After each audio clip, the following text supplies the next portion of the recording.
Kisah Umar bin Khattab. Umar bin Khattab adalah khalifah kedua yang berkuasa pada tahun 634 Masehi sampai 644 Masehi. Dia juga digolongkan sebagai salah satu Khulafaur Rasyidin. Umar merupakan salah satu sahabat dari Nabi Muhammad dan juga merupakan ayah dari Hafsah, istri Nabi Muhammad. Umar adalah salah satu dari 10 sahabat yang dijamin masuk surga. Dan di antara para sahabat, Umar termasuk sahabat yang zuhud. Dia mengambil alih kekhalifahan Islam setelah meninggalnya Abu Bakar As-Siddiq pada tanggal 23 Agustus 634 Masehi, bertepatan dengan tanggal 22 Jumadil Akhir tahun 13 Hijriah. Dalam sudut pandang Sunni, Umar termasuk salah satu pemimpin yang hebat dan suri teladan dalam masalah keislaman. Beberapa hadis menyebutkan dirinya sebagai sahabat Nabi paling utama setelah Abu Bakar. Umar memiliki julukan yang diberikan oleh Nabi Muhammad, yaitu Al-Faruq, yang berarti orang yang bisa memisahkan antara kebenaran dan kebatilan.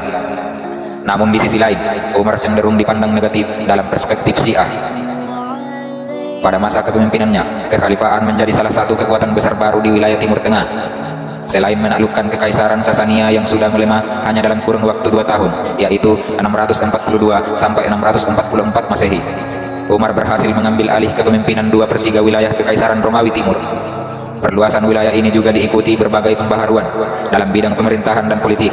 Departemen khusus dibentuk sebagai tempat masyarakat dapat mengadu mengenai para pejabat dan negara. Pembentukan Baitul Mal menjadi salah satu pembaharuan Umar dalam bidang ekonomi. Segala capaiannya menjadikan Umar sebagai salah satu khalifah paling berpengaruh sepanjang sejarah. Sebelum memeluk agama Islam, Umar adalah orang yang sangat disegani dan dihormati oleh penduduk Mekah. Umar juga dikenal sebagai seorang peminum alkohol berat. Beberapa catatan mengatakan bahwa pada saat sebelum memeluk Islam, Umar suka meminum khamar. Setelah menjadi seorang muslim, ia tidak menyentuh alkohol sama sekali, meskipun belum diturunkan larangan meminum khamar yang memabukkan secara tegas. Ketika Nabi Muhammad SAW menyebarkan Islam secara terbuka di Mekah, Umar bereaksi sangat antipati terhadapnya. Beberapa catatan mengatakan bahwa kaum muslim saat itu mengakui bahwa Umar adalah lawan yang paling mereka perhitungkan. Hal ini dikarenakan Umar yang memang sudah mempunyai reputasi yang baik sebagai ahli strategi perang dan seorang prajurit yang sangat tangguh pada setiap peperangan yang ia lalui. Umar juga dicatat sebagai orang yang paling banyak dan paling sering menggunakan kekuatannya untuk menyiksa para pengikut Nabi Muhammad SAW. Pada puncak kebenciannya terhadap ajaran Nabi Muhammad, Umar memutuskan untuk mencoba membunuh Nabi. Namun saat dalam perjalanannya, ia bertemu dengan salah seorang pengikut Nabi Muhammad SAW bernama Nu'aim bin Abdullah, yang kemudian memberinya kabar bahwa saudara perempuan Umar telah memeluk Islam, ajaran yang dibawa oleh Nabi Muhammad SAW yang ingin dibunuhnya saat itu. Karena berita itu, Umar terkejut dan pulang ke rumahnya dengan maksud untuk menghukum adiknya. Diriwayatkan bahwa Umar menjumpai saudarinya itu sedang membaca Al-Quran surat Toha ayat 1-8. Ia semakin marah akan hal tersebut dan memukul saudarinya. Ketika melihat saudarinya berdarah oleh pukulannya, ia menjadi iba dan kemudian meminta agar bacaan tersebut dapat ia lihat. Diriwayatkan Umar menjadi terguncang oleh apa yang ia baca tersebut.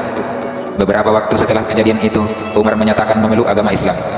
Tentu saja hal yang selama ini selalu membelanya membuat hampir seisi Mekah terkejut, karena seseorang yang terkenal paling keras menentang dan paling kejam dalam menyiksa para pengikut Nabi Muhammad kemudian memeluk ajaran yang sangat dibencinya tersebut. Akibatnya, Umar dikucilkan dari pergaulan Mekah dan ia menjadi kurang atau tidak dihormati lagi oleh para petinggi Quraisy yang selama ini diketahui selalu membelanya. Pada tahun 622 Masehi, Umar ikut bersama Nabi Muhammad SAW dan pemeluk Islam lain berhijrah ke Yathrib, sekarang Madinah. Ia juga terlibat pada perang Badar, perang Uhud, Khaibar, serta penyerangan ke Syria. Ia dianggap sebagai seorang yang paling disegani oleh kaum muslim pada masa itu karena selain reputasinya yang memang terkenal sejak masa pra-Islam, juga karena ia dikenal sebagai orang terdepan yang selalu membela Nabi Muhammad SAW dan ajaran Islam pada setiap kesempatan yang ada. Bahkan ia tanpa ragu menentang kawan-kawan lamanya yang dulu bersama dan ikut menyiksa para pengikut Nabi Muhammad SAW. Pada saat kabar wafatnya Nabi Muhammad SAW pada tanggal 8 Juni 632 Masehi, 12 Rabiul Awal 10 Hijriah, suasana sedih dan haru menyelimuti kota Madinah. Sambil berdiri termenung, Umar dikabarkan sebagai salah seorang yang paling terguncang atas peristiwa itu. Ia menghambat siapapun memandikan atau menyiapkan jasadnya untuk pemakaman. Akibat syok yang ia terima, Umar berkata, sesungguhnya beberapa orang munafik menganggap bahwa Nabi Muhammad SAW telah wafat. Sesungguhnya dia tidak wafat, tetapi pergi ke hadapan Tuhannya seperti yang dilakukan Musa bin Imran yang pergi dari kaumnya. Demi Allah, dia benar-benar akan kembali. Barang siapa yang beranggapan bahwa dia wafat, kaki dan tangannya akan kupotong. Abu Bakar yang mendengar kabar bergegas kembali dari Madinah. Ia menjumpai Umar sedang menahan muslim yang lain dan lantas mengatakan, "Saudara-saudara, barang siapa mau menyembah Nabi Muhammad sallallahu alaihi wasallam, Nabi Muhammad sudah meninggal dunia. Tetapi barang siapa mau menyembah Allah, Allah hidup selalu, tak pernah mati." Abu Bakar mengingatkan kepada para pemeluk Islam yang sedang terguncang, termasuk Umar saat itu, bahwa Nabi Muhammad sallallahu alaihi wasallam seperti halnya mereka adalah seorang manusia biasa.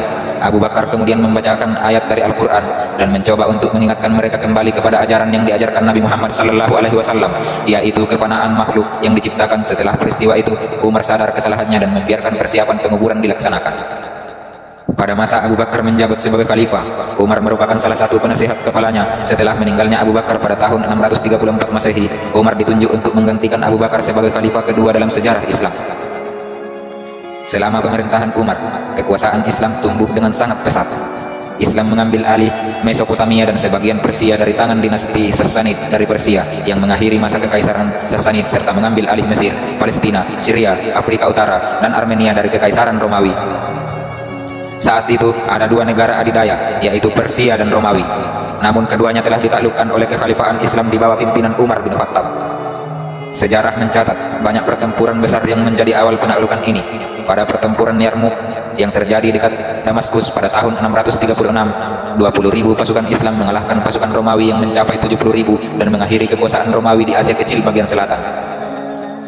Pasukan Islam lainnya dalam jumlah kecil mendapatkan kemenangan atas pasukan Persia dalam jumlah yang lebih besar pada pertempuran Al-Qadisiyah tahun 636 di dekat Sungai Efrat. Pada pertempuran itu, jenderal pasukan Islam, yakni Sa'ad bin Abi Waqqas, mengalahkan pasukan Sassanid dan berhasil membunuh jenderal Persia yang terkenal, Rustam Farrukhzad. Pada tahun 637 Masehi, setelah pengepungan yang lama terhadap Yerusalem, pasukan Islam akhirnya mengambil alih kota tersebut. Umar diberikan kunci untuk memasuki kota oleh pendeta Sophronius dan diundang untuk salat di dalam gereja. Umar memilih untuk salat di tempat lain agar tidak membahayakan gereja tersebut. 5 tahun kemudian, Masjid Umar didirikan di tempat ia salat. Umar melakukan banyak reformasi secara administratif dan mengontrol dari dekat kebijakan publik, termasuk membangun sistem administrasi untuk daerah yang baru ditaklukkan. Ia juga memerintahkan diselenggarakannya sensus di seluruh wilayah kekuasaan Islam. Tahun 638 Masehi, ia memerintahkan untuk memperluas dan merenovasi Masjidil Haram di Mekah dan Masjid Nabawi di Madinah. Ia juga memulai proses kodifikasi hukum Islam. Umar dikenal dari gaya hidupnya yang sederhana. Alih-alih mengadopsi gaya hidup dan penampilan para penguasa di zaman itu, ia tetap hidup sangat sederhana. Pada sekitar tahun ke-17 Hijriah, tahun keempat kekhalifaannya, Umar mengeluarkan keputusan bahwa penanggalan Islam hendaknya mulai dihitung saat peristiwa hijrah. Setelah beberapa masa menjadi khalifah, Umar pun meninggal dunia. Sepeninggal Umar bin Khattab telah disyaratkan oleh sebuah hadis yang diriwayatkan dari Huzaifah. Periwayatan ini diperoleh Al-A'mash dan Jami' bin Abi Rasid dalam Al-Mustadrak Al-As-Sahihain. Dalam hadis ini, kematian Umar bin Khattab diumpamakan seperti pintu yang tertutup yang menjadi perantara antara Umar dan fitnah. Hadis ini diriwayatkan oleh Imam Bukhari dan Muslim. Perumpamaan mengenai kematian Umar bin Khattab terjadi dengan pembunuhan dirinya pada tahun 23 Hijriah. Pembunuhan terhadap Umar bin Khattab kemudian menimbulkan fitnah di dalam masyarakat. Umar bin Khattab dibunuh oleh Abu Lu'lu' atau Fairuz, seorang budak yang fanatik pada saat ia akan memimpin salat subuh. Fairuz adalah orang Persia yang masuk Islam setelah Persia ditaklukkan oleh Umar. Pembunuhan ini konon dilatar belakangi dendam pribadi Abu Lu'lu' terhadap Umar. Abu Lu'lu' atau Fairuz merasa sakit hati atas kekalahan Persia yang saat itu merupakan negara adidaya oleh Umar. Peristiwa ini terjadi pada hari Rabu, tanggal 25 Zulhijjah 23 Hijriah 644 Masehi. Setelah wafat, jabatan khalifah dipegang oleh Utsman bin Affan. Semasa Umar masih hidup, Umar meninggalkan beberapa wasiat, yaitu: yang pertama, bila engkau menemukan celah pada seseorang dan engkau hendak mencacinya, maka cacilah dirimu karena celahmu lebih banyak darinya. Yang kedua, bila engkau hendak memusuhi seseorang, maka musuhilah perutmu dahulu, karena tidak ada musuh yang lebih berbahaya terhadapmu selain perut. Yang ketiga, bila engkau hendak memuji seseorang, pujilah Allah, karena tiada seorang manusia pun lebih banyak dalam memberi kepadamu dan lebih santun lembut kepadamu selain Allah Subhanahu wa Ta'ala. Yang keempat, jika engkau ingin meninggalkan sesuatu, maka tinggalkanlah kesenangan dunia, sebab apabila engkau meninggalkannya, berarti engkau terpuji. Yang kelima, bila engkau bersiap-siap untuk sesuatu, maka bersiaplah untuk mati, karena jika engkau tidak bersiap untuk mati, engkau akan menderita, rugi, dan penuh penyesalan. Dan yang keenam, bila engkau ingin menuntut sesuatu, maka tuntutlah akhirat, karena engkau tidak akan memperolehnya kecuali dengan mencarinya. Umar bin Khattab memiliki beberapa orang istri, di antaranya adalah Yang pertama, Zainab binti Mas'ud. Dia berasal dari Bani Jumah. Zainab menikah dengan Umar sebelum tahun 605 Masehi. Tidak diketahui sikap Zainab terhadap Islam maupun waktu pasti dirinya menjadi mualaf. Saat Umar hijrah ke Madinah pada tahun 622, sebagian catatan tidak menyertakan seorang wanita pun dari keluarga Umar yang turut serta, sehingga diasumsikan bahwa Zainab telah meninggal bila mengacu pendapat ini. Namun menurut penuturan putra Umar, Abdullah, dia hijrah bersama kedua orang tuanya. Umar menceraikan dua istrinya yang lain pada tahun 628 Masehi atas perintah Nabi Muhammad yang tidak mempertahankan pernikahan dengan orang musyrik, sehingga Zainab pasti telah menjadi muslimah jika dia masih hidup pada saat tersebut. Yang kedua, Ummu Kulsum binti Jarwal, juga dikenal dengan Mulaikah. Dia berasal dari Bani Khuza'ah. Dia menikah dengan Umar sebelum tahun 616 Masehi. Ummu Kulsum turut serta hijrah ke Madinah meski masih menyembah berhala. Segera setelah perjanjian Hudaybiyah pada tahun 628, Nabi Muhammad tidak memperkenankan umat muslim mempertahankan pernikahan dengan orang musyrik, sehingga Umar kemudian menceraikan Ummu Kulsum. Ummu Kulsum kembali ke Mekah setelah perceraian tersebut. Yang ketiga, Quraibah binti Abu Umayyah. Dia berasal dari Bani Maksum. Ayah Quraibah, yaitu Abu Umayyah bin Al-Mughirah, adalah pemimpin Mekah pada awal abad ke-7. Ibunya Atikah binti Utbah, berasal dari Bani Abdusam. Quraibah juga merupakan saudari seayah dari Ummu Salamah Hindun, istri Nabi Muhammad. Hindun binti Utbah adalah bibi Quraibah dari pihak ibu Quraibah, menikah dengan Umar sebelum tahun 616, dan Umar menjadi suami keduanya. Quraibah berstatus penyembah berhala saat hijrah ke Madinah. Dia diceraikan oleh Umar pada tahun 628. Setelahnya Quraibah menikah dengan Muawiyah bin Abu Sufyan, dan pernikahan ketiganya juga berakhir dengan perceraian. Setelahnya Quraibah menikah dengan putra Abu Bakar As-Siddiq, Abdurrahman. Yang keempat, Jamilah binti Sabit. Nama aslinya adalah Asiyah. Dia berasal dari Bani Aus dari pihak ayah dan ibu. Jamilah dan ibunya Asyamus binti Abu Amir adalah termasuk dari 10 wanita yang berbaiat pada Nabi Muhammad pada tahun 622 Masehi. Nabi Muhammad kemudian memberinya nama baru, Jamilah, yang berarti cantik. Ia menikah dengan Umar antara tahun 627 sampai 628. Pada satu kesempatan, Jamilah meminta uang kepada Umar, dan Umar melaporkan pada Nabi Muhammad bahwa dia menampar Jamilah sampai jatuh lantaran istrinya tersebut meminta sesuatu yang dia tidak miliki. Pernikahan mereka berakhir dengan perceraian. Yang kelima, Atikah binti Zaid. Dia berasal dari Bani Adi. Atikah termasuk sahabat Nabi dan juga seorang penyair. Dia total menikah 5 kali, dan Umar adalah suami ketiganya. Suami pertamanya adalah Zaid, saudara Umar sendiri, dan suami keduanya adalah Abdullah bin Abu Bakar yang meninggal pada tahun 633 Masehi. Atikah sendiri berada di masjid saat Umar ditikam yang berujung pada kematiannya pada tahun 644. Atikah menikah dengan Zubair bin Awam yang gugur di Perang Jamal pada tahun 656. Atikah kemudian menikah dengan Husain, cucu Nabi Muhammad. Atikah meninggal pada tahun 672 Masehi. Yang keenam, Ummu Hakim binti Al-Harits. Dia berasal dari Bani Maksum. Umar sendiri adalah suami ketiga Ummu Hakim. Suami pertamanya adalah Ikrimah bin Abu Jahal, dan suami keduanya adalah Khalid bin Sa'id. Pada perang Mark As-Safar antara pihak kekhalifahan dengan kekaisaran Romawi Timur yang menewaskan suami keduanya, Ummu Hakim turut serta dalam perang dan membunuh 7 prajurit Romawi dengan tiang tenda di dekat jembatan yang kemudian dikenal dengan jembatan Ummu Hakim di dekat Damaskus. Yang ketujuh, Ummu Kulsum binti Ali atau Zainab As-Sugra. Dia adalah cucu Nabi Muhammad, putri Fatimah Az-Zahra dan Ali bin Abi Thalib. Umar memberikan mahar untuk pernikahannya dengan Ummu Kulsum sebesar 40.000 dirham, dan mereka hidup sebagai suami istri pada tahun 638. Tercatat Ummu Kulsum pernah memberikan hadiah parfum kepada permaisuri Martina, istri Kaisar Romawi Timur Heraklius. Sebagai balasan, Martina menghadiahi kalung kepada Ummu Kulsum.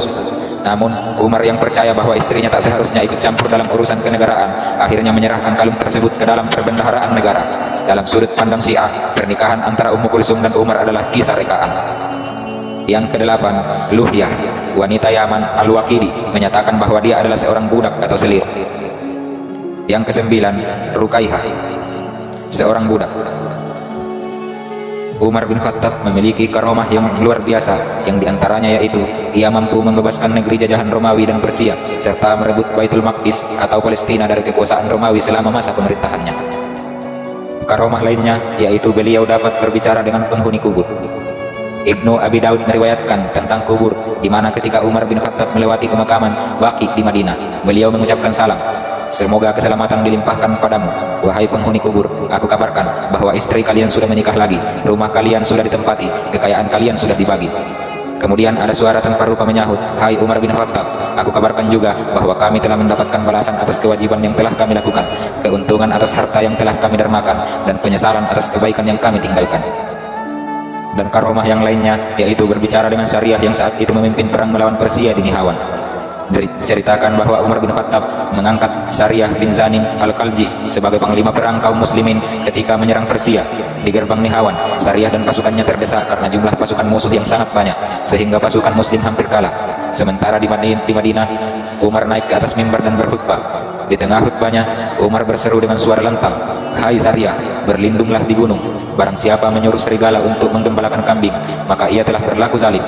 Allah membuat Syariah dan seluruh pasukannya yang ada di gerbang Nihawan dapat mendengar suara Umar dari Madinah. Maka pasukan muslimin berlindung di gunung dan berkata, "Itu suara Khalifah Umar." Akhirnya mereka selamat dan mendapatkan kemenangan. Itulah kisah singkat dari Khalifah Umar bin Khattab. Semoga dapat menjadi teladan buat kita semua. Amin ya rabbal alamin.